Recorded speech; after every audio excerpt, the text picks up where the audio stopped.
hey guys পুনৰ স্বাগতম জনালোঁ মোৰ এটা মিনি ভ্লগলৈ তে আহক মই দেখাওঁ আজি মই মোৰ দিনটো কেনেকুৱা পাৰ কৰিলোঁ মানে মোৰ দিনটো কেনেকুৱা পাৰ কৰিলোঁ মানে মোৰ লগত অকলে মই নাই দিনটোত লগত আছিলে ডিম্পি য়েছ তাই আহিছিলে মোৰ তাত ষ্টে দিবলৈ মানে মোৰ হাজবেণ্ড ফাৰুক সি নাছিলে ফুৰিবলৈ গৈছিলে ফ্ৰেণ্ডছৰ লগত চেৰাপুঞ্জীলৈ তাৰপিছত সি বাৰু বেক হৈছে সেইদিনা তাই অহা দিনা ষ্টিল আৰু আহোঁতে দেৰি হৈ গ'ল সেইকাৰণে আমি কি কৰিম আমি ভাবিছোঁ আমি দুজনী এনেই আছিলোঁ ঘৰত সেইকাৰণে আমি দুটাই গুচি গ'লোঁ পাইৰেটছ অফ গ্ৰিলত খাবৰ কাৰণে খানাৰ কথা কি ক'ম আৰু গাইজ প্ৰথম মানে কেইদিনমান আগত হাজবেণ্ডৰ লগত যোৱাতে ভালেই পালোঁ বাৰু খাবলৈ তাৰপাছত মই মানে ইমান এটা টেষ্টি নাপালোঁ খাবলৈ খানাটো ষ্টিল আৰু খালোঁ যিহেতু পইচা খৰচ কৰি গৈছিলোঁ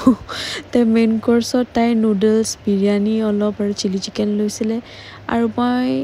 কিবা কিবি অলপ সেনেকৈ ল'লোঁ আৰু বিৰিয়ানী নুডলছ দেন মই ডেজাৰ্টত আইচক্ৰীম খালোঁ তাইৰ ডেজাৰ্টতো আইচক্ৰীম খালে কুলফি খালে পেষ্ট্ৰি খালে ব্ৰাউনি খালে খাই মেলি আমি দুজনী ধুনীয়াকৈ ঘৰলৈ বেক হৈ গ'লোঁ and then next day morning হৈ গ'ল তাই ধুনীয়াকৈ ব্ৰেকফাষ্ট কৰি গুচি গ'ল চ' এইখিনিয়ে থেংক ইউ ফৰ